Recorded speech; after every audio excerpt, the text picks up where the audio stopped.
So hello again, I'm Maya. And today I would like to tell you our story about how we created a value proposition for Gen Z. Here is something that I really enjoy in HR Core Lab events, that it's everything about sharing and about getting really stealing with pride, let's say it openly like this. So fully available during and after the presentation.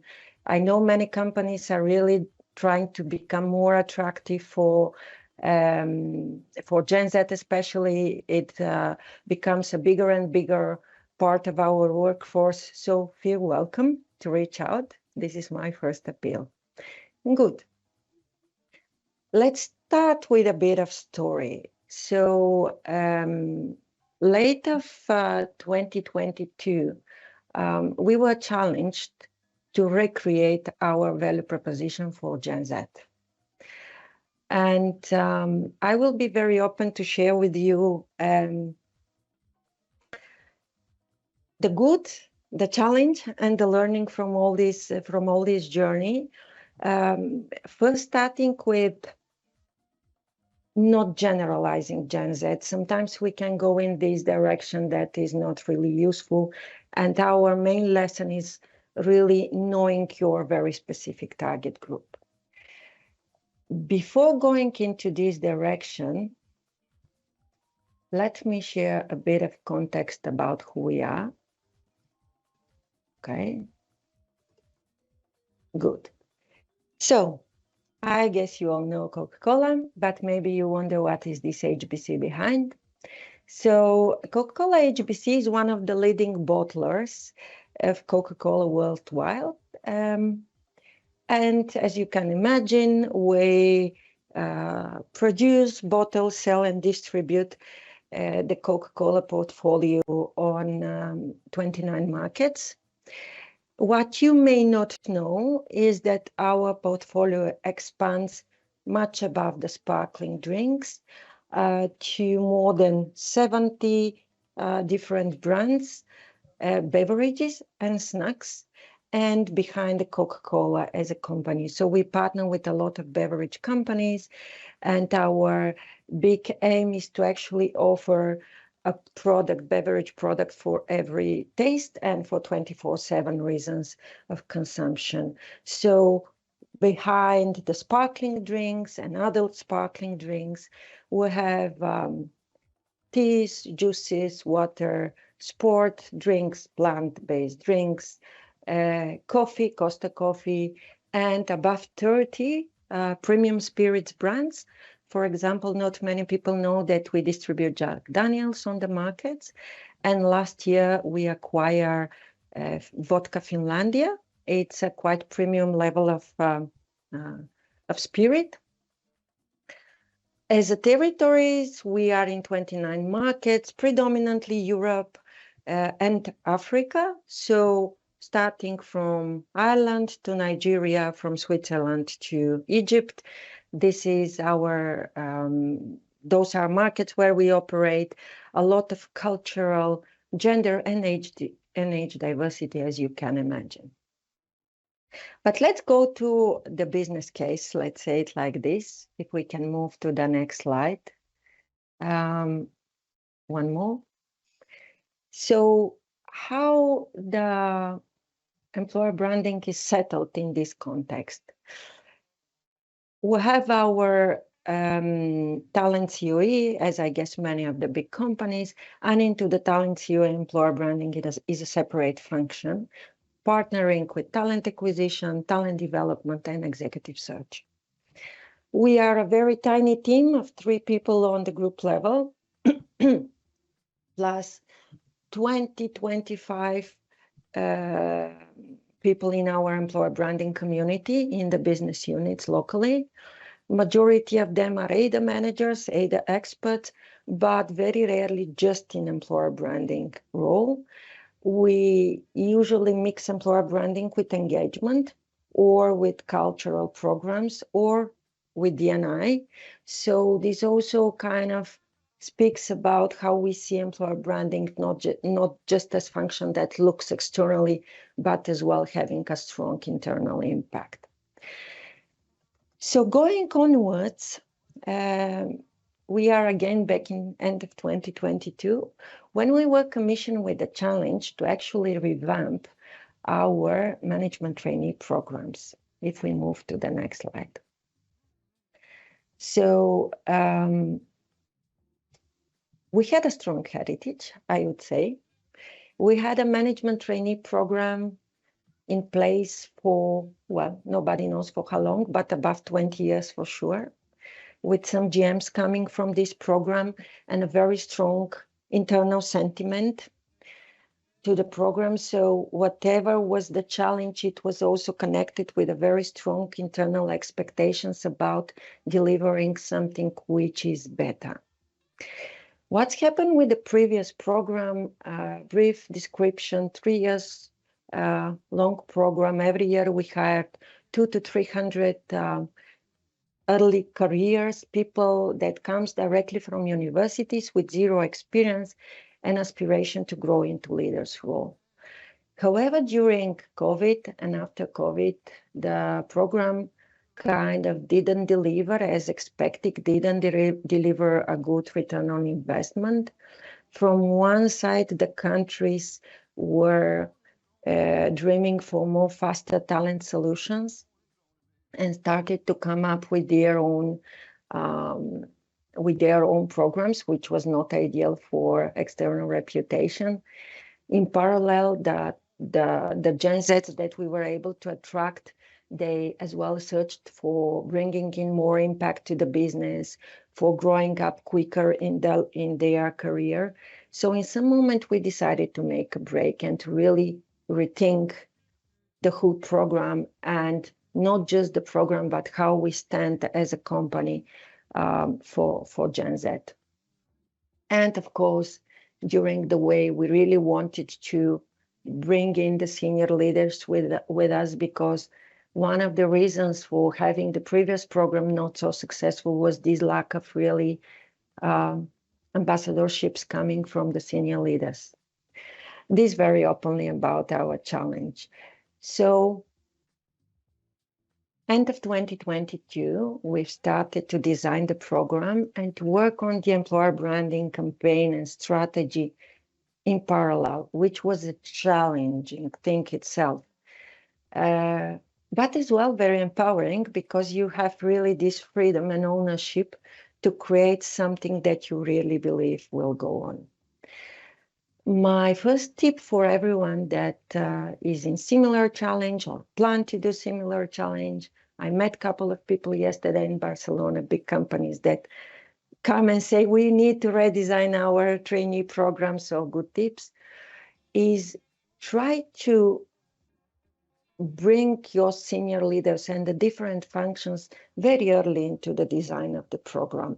What we have done, we created a project team, not just talent development and employer branding, but we brought in talent acquisition, of course. We brought in capabilities, commercial capability, supply chain capability leaders, senior leaders, into a tiny team to redesign and to position the program. So our picture in success when we started is to create first a flagship program, a premium program that is able to attract Gen Z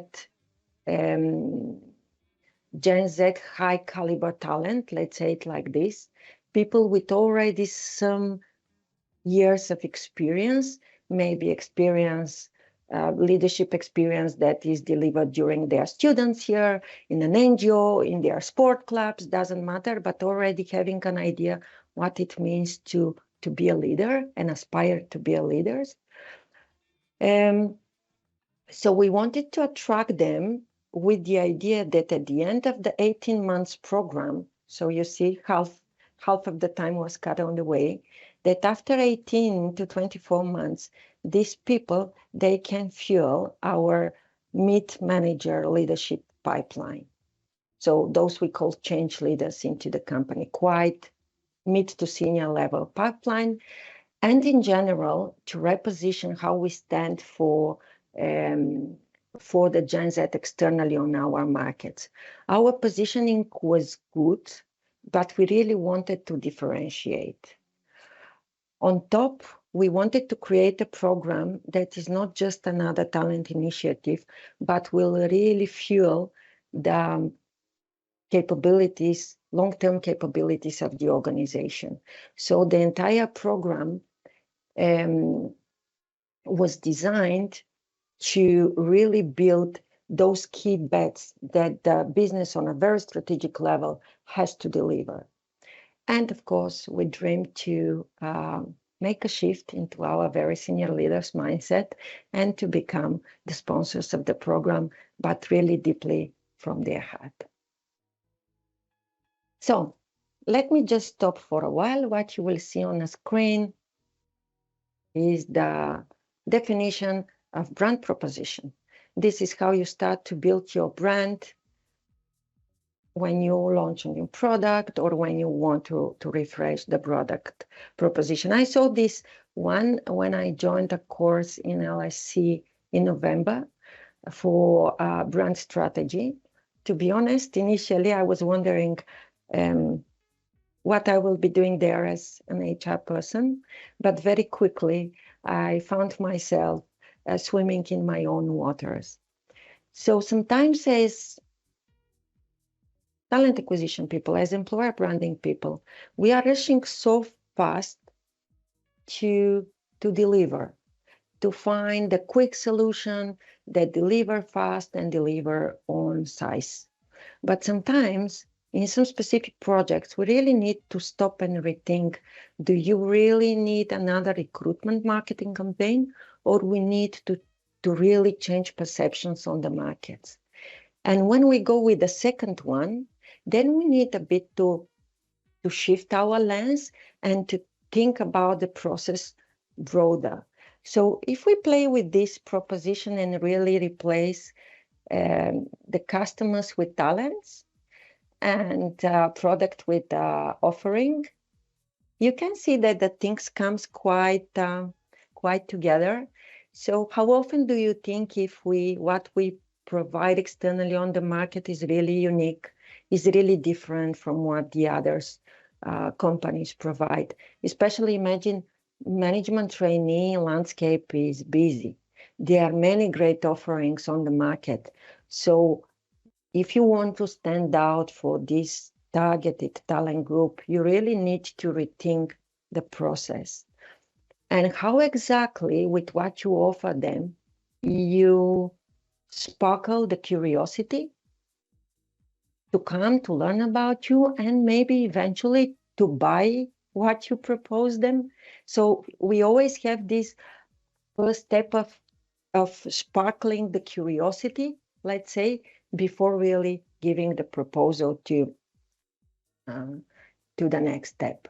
So here are the basics that worked for us, and I guess can be a good standing point if you go on this journey.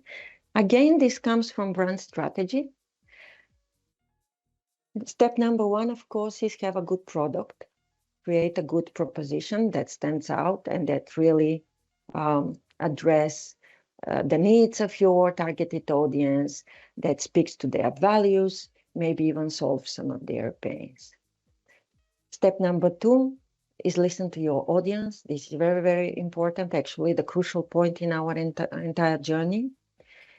Try to trigger the interest, try to bring them in to learn about you, and then don't just sell, but really try to connect with them emotionally, to touch some emotional buttons that really speaks to them. Okay, so step number one, the program that we created. International program, short, relatively short comparing to the proposition of the other companies, 18 months with international assignments, hands-on and project-based program that maps in one. Good competitive pay, learning during the process, more or less the things that are not, I guess, surprising to be offered from a from an MNC. But what was a differentiator? First of all, we guaranteed from the beginning not only fast-track development, but the key for this fast-track development was really a mentorship by a senior leader. And when I say senior leader, I mean a member of our executive leadership team. We have been able to sell this and to get the program into their agenda. The second thing was that we provided a very specific differentiator. I will send you on the way, but the piece of this differentiator was a executive leadership education embodied in the program. So once you finish the program, and it's a program in a sense, you become a permanent employee from day one. But when you formally finish the program, then you get as well a leadership certificate provided by our partnership with HALT. And then the third element, and we went very openly about it, even considering that it might be a game stopper in some moments, we said openly, guys, our business is sales driven. If you want to be the future leaders of this company, you are going to jump on a commercial program. So commercial program that requires for you to spend time on the market, to talk with our customers, with small shop owners in the market. And once you know how our business is driven and you love the business, then you can be our leader of tomorrow, let's say like this. And then it comes the part with actually with the employer branding side. So let me try to shift the slide. Good. So those are the trainees that joined 4 months ago, real people. Carolina from Czech, Rado from Romania that we met actually in Canada, and Michela from Peru that we met in Spain and bring into our Austria BU. Little we know about these people. We hired at the end a tiny group of 10, 15 people, but this was our pilot year. So this year, actually next week on Monday, we launch a full cycle program. Last year it was a piloting.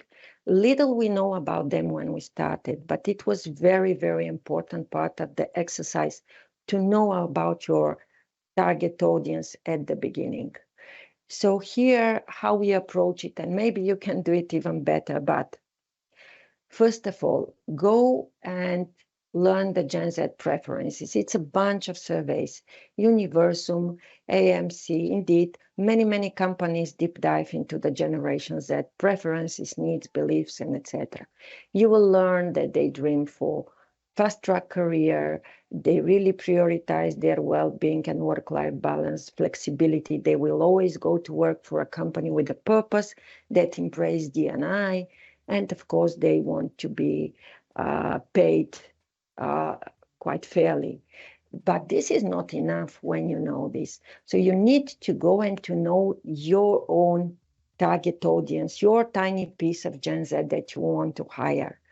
So what was kind of a moment for us was that we understand that this kind of highly ambitious, hands-on Gen Z people are actually about a fifth of the entire Gen Z. And when you drop down to people that already have a tiny leadership experience, already have traveled across the world, and etc., this is a very niche audience that you need to find a way how to stand out for them. Another thing from researching the insights is that you need really to create an inclusive campaign. It's a very important thing, inclusive campaign, and very, very authentic. Don't go with the corporate words toward them if you want to kind of stand out. And another thing for the execution that was important for us in the design phase is don't go on one channel. Don't think that if you create a beautiful website, this will be enough. Gen Z, they are born digitally, so go in a multi-channel campaign and reach out to them through a different moments. This was our recipe and this was our approach at the beginning. I will explain quickly all of them. The first thing was connect with your talent audience to understand their needs. So research the preference. Very good. If you can research the preferences of your talent group, do it. We have done it. We have annual talent market surveys of this group. We were able to see how their preferences match with the image of us as employer. Do it. And then go deeper.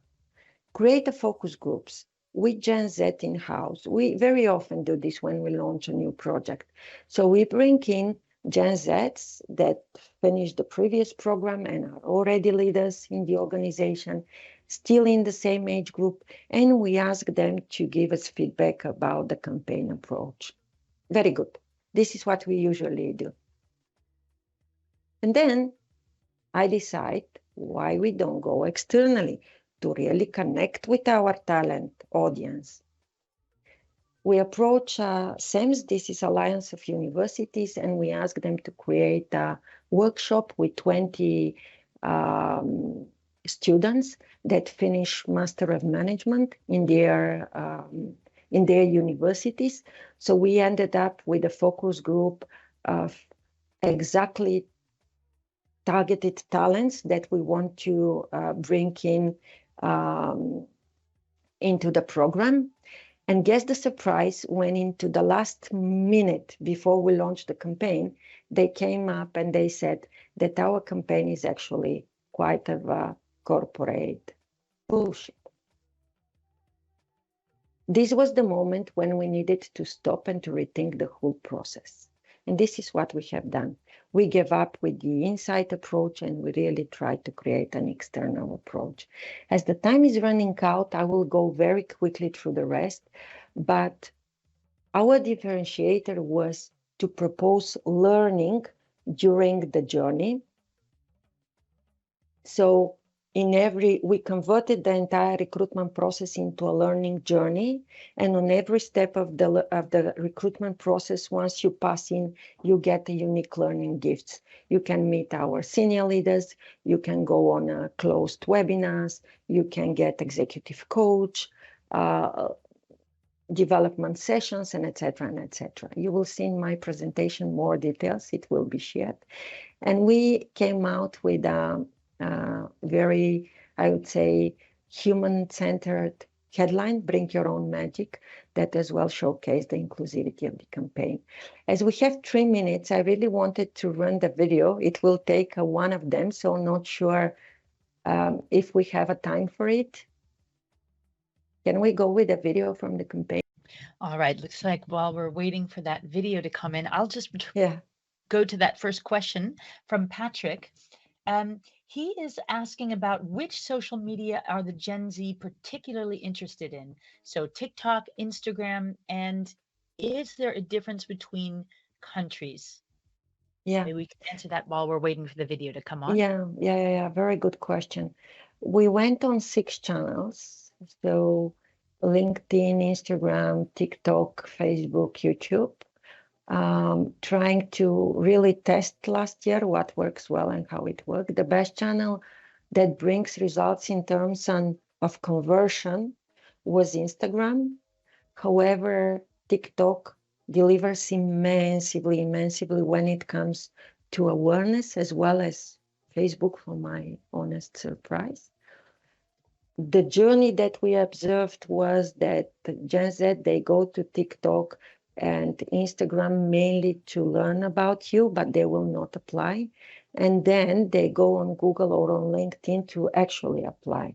So in this way, the journey was really faced on a different channels. One learning for us, for you, go as much as possible into the details when you create your proposition. Even in our understanding, we created a very detailed landing page where we explain everything about the program. The feedback that we collected from the candidates and the current trainees was do more.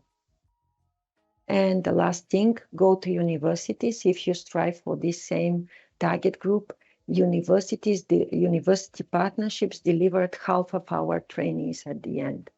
So it should be all balanced in a way. Great. We have one more question from Anka. This is a great one because I have this in my house.